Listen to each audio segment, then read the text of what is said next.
Don't you just love it when you're like outdoors with your kids, like with your tiny little toddler, maybe a little baby, and they're crying like really loud, uncontrollably in public, and like strangers will give you looks or they'll make semi-offensive remarks like out loud so you can hear about your screaming child, and I never know how to respond to that. Like, what do you want me to do? Do you want me to Batista bomb the kid? Do you want me to like choke slam him? You know, I don't know exactly what you want me to do. It's in God's hands at this point. I can't really do much aside from carry him and try to like calm him down, but I'm not gonna like choke slam him just because my crying child is ruining your like absolutely perfect evening. I'm going to assume that when you were a child, you probably screamed at the top of your lungs when you were hungry or you just had a diaper full of shit. I don't know. I'm just throwing it out there. Just be chill, be patient. Believe me, the parents are having it way worse because the moment that those people leave with their screaming children, they still have to deal with them. Like, they're not just going to drop them off or they're not walking away from them. Like, they're actually taking them with them. Whereas in you probably listen to the child for like, I don't know, 5 minutes tops. Just chill, relax. It'll be over soon. Anyways, all jokes aside, in today's video, I don't even know why I started it off that way. It started off on a really bad foot. But you know what? Let's get a little bit positive here. I wanted to talk about more pre-orders incoming from McFarlane. I don't even know how to start. It's a lot of good, it's a lot of bad, but I think it's a little bit of mixture of both, as is the case with McFarlane. I will say both, or I should say all three of these characters were characters that I desperately needed, or I desperately need in my display. I don't know if I'm going to get an opportunity to pick them up per se, but we did finally get a quick little pre-order window for the year one Batman as well as the year one Gordon. And in case you guys are wondering, they sold out. I think within like 5 minutes, both figures had completely sold out on the Walmart website, which I'm assuming they're Walmart exclusives because that's the only website that I saw them on. And it's really interesting. This really caught me off guard, especially with Jim Gordon.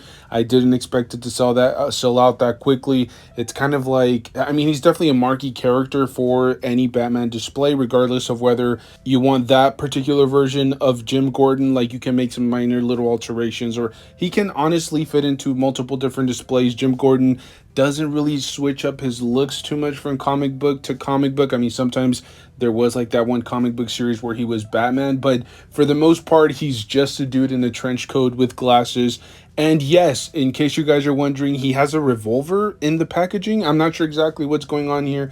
I'm not sure why certain figures get weapons and then others don't. Because if I do remember correctly, the Jonah Hex also got like a shotgun or some sort of like long weapon, and now we're getting a revolver with Jim Gordon. So interesting. Cowboy Batman did not get a revolver, but then Jim Gordon does. I'm not sure exactly what's going on here. I don't even know if Cowboy Batman actually has revolvers. I just feel like it would fit in with him. He probably just wrangles up villains with ropes. I don't know. I've never really read the comic book series, but it's cool. This is one of the more marquee characters for any DC display. Jim Gordon, we finally get him in action figure form. I know the entire body mold is pretty much reused. I think most people have said it's like 100% reuse just with a new head sculpt, but I love this figure. I love the character. He's always kind of like, he always finds a way to center Batman, and more often than not, he's kind of like the voice of reason.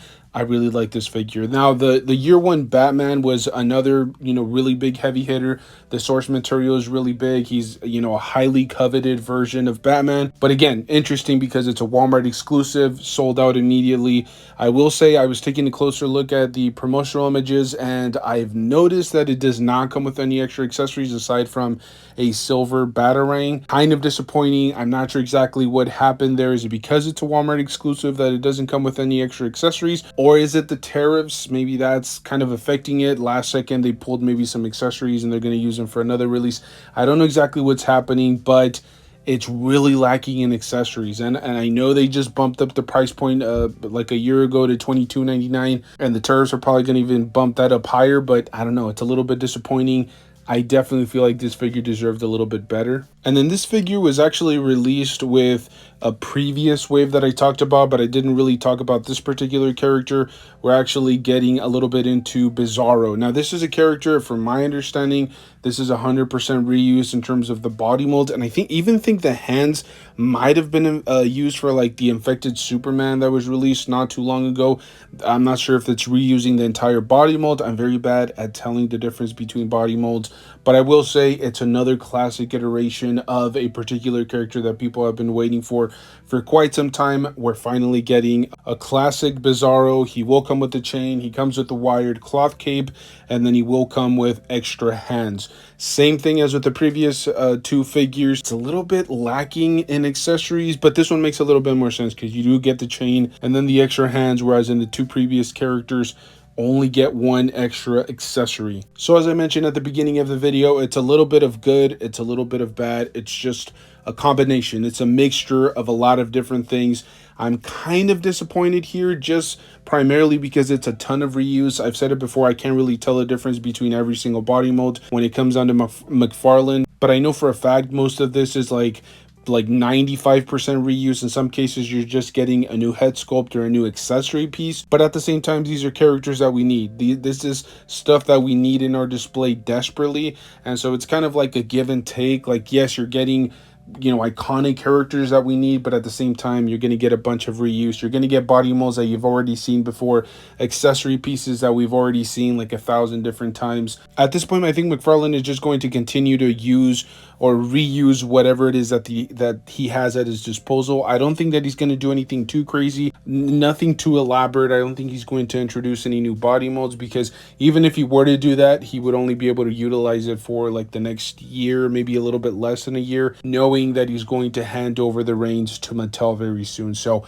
it's going to be a ton of reissues, a ton of repaints with minor little tweaks here and there, but at least we're getting characters that we desperately need. We just got the armored Hal Jordan, we just got the Jim Gordon, we're getting a classic Bizarro action figure. We should eventually hopefully get a classic, or I should say a Killing Joke classic representation of Joker, and then eventually we will be getting that Supergirl action figure. If you guys have been keeping up to date with the news, those were the two figures that were actually stolen. It was like an entire truckload of figures that was, you know, stolen in transit, I think, to the retailer or something like that. But again, they're great figures. They're reusing a ton of stuff, but it's just classic iteration stuff that we desperately need on our display, and that's the name of the game at this point. I think he's just going to try to finish off as many little displays as he possibly can.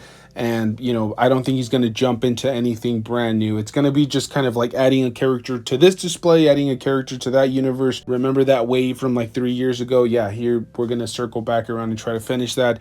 And I'm okay with it. I think at this point, most people that wanted like a very specific movie wave or a very specific comic book wave, they've already gotten it. And if you haven't, I guess you can just wait around for Mattel to get to it. But I think at this point, we know exactly what to expect. As always, this is just my personal opinion. These are just my personal thoughts. Let me know your thoughts down below in the comment section. Thank you guys so much for tuning in. As always, if you guys enjoy this type of rambling content, make sure to stay tuned. We do it pretty consistently. We're constantly uploading. We're constantly keeping you guys up to date with what's happening with Marvel Legends and McFarlane, and we'll sprinkle on some stuff here and there. But as always, make sure to enjoy the hobby. That's the most important part of all this. Pose your action figures, play with them, and then make sure to check up on, you know, just new pre-orders, new stuff coming out, because that always gets you hyped up. It gets you really excited for the future, and that's what it's all about, you know, just enjoying the hobby. Stay safe out there. I'll see you guys in the next one. Thank you.